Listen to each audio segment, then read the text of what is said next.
Syekh Subakir konon adalah seorang ulama besar yang telah menumbal tanah Jawa dari pengaruh negatif makhluk halus saat awal penyebaran ajaran Islam di Nusantara. Kisahnya dimulai saat Sultan Muhammad I bermimpi mendapat wangsit untuk menyebarkan dakwah Islam di tanah Jawa. Adapun mubaliknya diharuskan berjumlah 9 orang. Jika ada yang pulang atau wafat, maka akan digantikan oleh ulama lain asal tetap berjumlah 9. Sehingga dikumpulkanlah beberapa ulama terkemuka dari seluruh dunia Islam waktu itu. Para ulama yang dikumpulkan tersebut mempunyai keahlian masing-masing.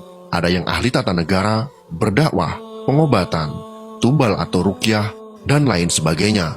Lalu dikirimkanlah beberapa ulama ke Nusantara atau Tanah Jawa. Namun sudah beberapa kali utusan dari Kesultanan Turki Utsmaniyah yang datang ke Tanah Jawa untuk menyebarkan agama Islam, tapi pada umumnya mengalami kegagalan. Penyebabnya masyarakat Jawa saat itu sangat memegang teguh kepercayaannya, sehingga para ulama yang dikirim mendapatkan halangan. Karena meskipun berkembang, tetapi ajaran agama Islam hanya dalam lingkungan yang kecil, tidak bisa berkembang secara luas. Selain itu, konon, Pulau Jawa saat itu masih merupakan hutan belantara angker yang dipenuhi makhluk halus dan jin-jin jahat.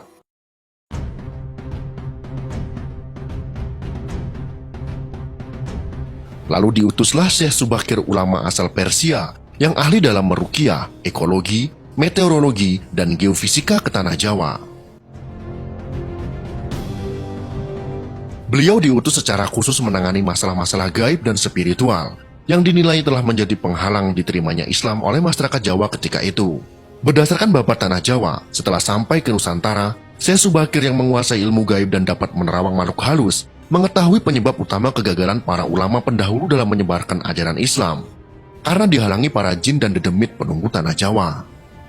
Para jin, dedemit, dan lelembut tersebut bisa berubah wujud menjadi ombak besar yang mampu menenggelamkan kapal berikut penumpangnya, dan menjadi angin puting beliung yang mampu memporak-porandakan apa saja yang berada di depannya.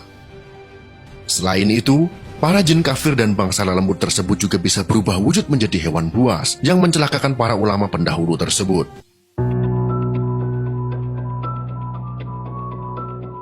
Untuk mengatasi hal tersebut, konon Syekh Subakir membawa batu hitam dari Arab yang telah dirajah. Lalu batu dengan nama Raja Aji Kalacakra tersebut dipasang di tengah-tengah Tanah Jawa, yaitu di puncak Gunung Tidar, Magelang. Karena Gunung Tidar dipercayai sebagai titik sentral atau pakunya Tanah Jawa, efek dari kekuatan gaib suci yang dimunculkan oleh batu hitam tersebut menimbulkan gejolak. Alam yang tadinya cerah dan sejuk, matahari bersinar terang, damai dengan kicau burung, tiba-tiba berubah drastis selama 3 hari 3 malam. Cuaca mendung, angin bergerak cepat, kilat menyambar menimbulkan hujan api, gunung-gunung bergemuruh tiada henti. Lelembut, setan, siluman lari menyelamatkan diri, jin, peri, banaspati, kuntilanak, jailangkung, semua hanyut dalam air karena tak kuat menahan panasnya pancaran batu hitam tersebut. Makhluk halus yang masih hidup pun mengungsi ke lautan. Sebagian jin yang lain ada yang mati akibat hawa panas dari tumbal yang dipasang Syekh Subakir tersebut.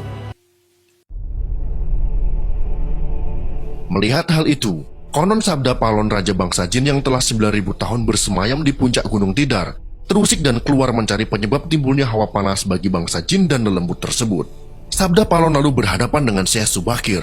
Sabda Palon lalu menanyakan maksud pemasangan batu hitam tersebut. Sang ulama menyatakan, maksud dia menancapkan batu hitam itu untuk mengusir bangsa jin dan lelembut yang mengganggu upaya penyebaran ajaran Islam di Tanah Jawa oleh para ulama utusan Khalifah Turki Utsmaniyah. Setelah terjadi perdebatan, mereka segera mengadu kesaktian. Konon pertempuran antara keduanya terjadi selama 40 hari 40 malam. Hingga sabda Palon yang juga dikenal sebagai Ki Semar Badranaya, sang danyang Tanah Jawa ini, merasa kewalahan dan menawarkan perundingan. Sabda Palon mensyaratkan beberapa poin dalam upaya penyebaran Islam di Tanah Jawa. Isi kesepakatan itu antara lain, sabda Palon memberi kesempatan kepada Syekh Subakir beserta para ulama untuk menyebarkan Islam di Tanah Jawa, tetapi tidak boleh dengan cara memaksa. Kemudian sabda Palon juga memberi kesempatan kepada orang Islam untuk berkuasa di Tanah Jawa. Para raja Islam itu disilahkan berkuasa, namun jangan sampai meninggalkan adat istiadat dan budaya yang ada. Silahkan kembangkan ajaran Islam sesuai dengan kitab yang diakuinya, tetapi biarlah adat dan budaya berkembang sedemikian rupa. Syarat-syarat itu pun akhirnya disetujui oleh Syekh Subakir. Selain di puncak Gunung Tidar, Syekh Subakir juga membersihkan beberapa tempat angker di Tanah Jawa yang dikuasai para raja jin dan makhluk halus lainnya. Dalam versi lain diceritakan untuk membersihkan wilayah Gunung Tidar dari bangsa jin, Syekh Subakir membawa senjata pusaka berupa tombak Kiai Panjang. Lalu tombak pusaka tersebut ditancapkan tepat di puncak Tidar sebagai penolak bala. Dan benar, tombak sakti itu menciptakan hawa panas yang bukan main bagi para lelembut dan bangsa jin yang berdiam di Gunung Tidar. Mereka pun lari tunggang langgang meninggalkan Gunung Tidar.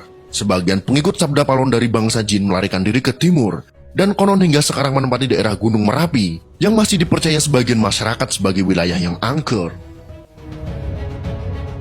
Bahkan sebagian lagi anak buah Sabda Palon ada yang melarikan diri ke Alas Roban dan ke Gunung Serandil.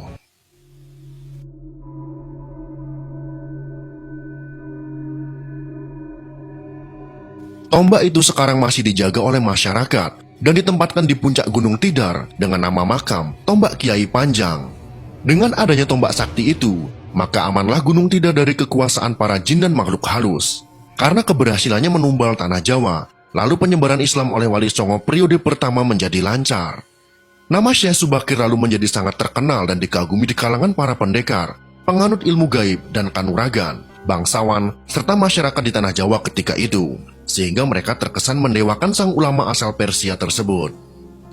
Akhirnya, untuk melepaskan kefanatikan masyarakat terhadap Syekh Subakir dan untuk menjaga akidah umat Islam, maka pada tahun 1462 Masehi, Syekh Subakir pulang ke Persia. Ini dimaksudkan agar kefanatikan tersebut runtuh dan masyarakat kembali kepada tauhid yang benar. Selain itu, tugas utama Syekh Subakir untuk membersihkan tanah Jawa dari pengaruh negatif makhluk halus telah selesai. Selanjutnya, setelah Syekh Subakir wafat, posisinya digantikan oleh Wali Songo lainnya, yaitu Sunan Kalijaga. Silahkan kalian jika ingin percaya ataupun tidak terhadap cerita ini. Semuanya kami serahkan kepada para penonton.